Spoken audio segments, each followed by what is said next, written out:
बिस्मिल्लाहिर्रहमानिर्रहीम। नाजरीन अस्सलाम वालेकुम। सबसे पहले मेरी तरफ से आप सबको ईद उल फितर मुबारक। जमाद तरफ आता सुठोल होता दो वड़ी के अख्तर मुबारकी।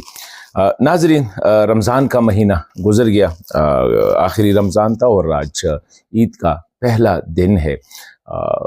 उम्मीद है कि जिस तरह रमज़ान गुजरा इस तरह हमारी ईद ना हो, थोड़ी बहुत खुशियाँ जो है वो हम पाकिस्तानी जो है वो मनाए। रमज़ान क्यों मैं कहता हूँ कि बड़ा भारी था, और हेडलाइन में भी मैंने ये कहा है कि अल्लाह ताला से दुआ है कि आने वाले रमज़ान ऐसे ना हो जितना ये महीना रमज़ान का ये रमज़ान हम पे भारी गुजरा। मेरे ख्याल में पाकिस्तान की तारीख़ में ऐसी रमज़ान नहीं गुजरी होगी। पहले रमज़ान को मतलब ये कि हमारे उलमा टारगेट हुए, हमारे फोर्सेस टारगेट हुए, बेगुनाह मुसाफिर टारगेट हुए, आम लोग जो है वो टारगेट हुए। बड़ा एक मतलब एक ऐसा तकलीफ देह महीना हम इसे कह सकते हैं, वरना रमज़ान का महीना इबादत का महीना है, एक मुक़द्दस महीना है, इस्लाम में इसकी हुर्मत है, दुआओं का महीना है, और हमें बताया जाता है कि इसमें शैतान जो है वो बांधे जाते हैं और अल्लाह ताला की ख़ास फजल करम होती है अपने मखलूक पे। लेकिन पाकिस्तान के लिए मैं समझता हूँ कि जिस तरह मैंने कहा इसमें मजहबी इदारों पे हमले हुए, आम लोगों पे हमले हुए।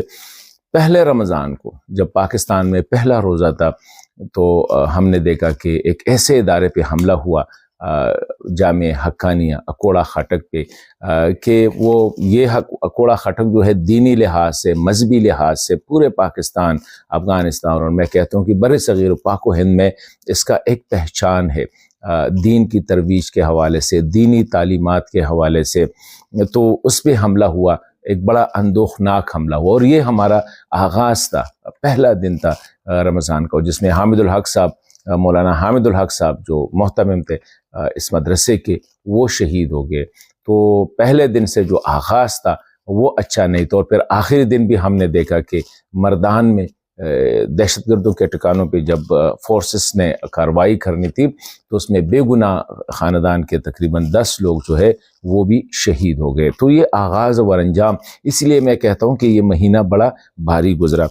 हम देखें इसी महीने के पहले हफ्ते में बनू कैंट पे हमला होता है, और ये पहली दफ़ा हो रहा है कि मतलब है कि बहुत सी चीज़ें ऐसी जो इस रमज़ान में पहली दफ़ा हुई कि तकरीबन 5 या 6 सुसाइड बम्बर्स यानी ख़ुदकुश बम्बारों ने बनू कैंट पे हमला किया। ये तो फोर्सेस की मुस्तैदी थी और उनकी जो मतलब क्विकनेस थी कि उसको उस हमले को नाकाम बना दिया। उसमें 18 लोग जो है वो मारे गए, और ये बहुत बड़ा हमला था, और उससे लगे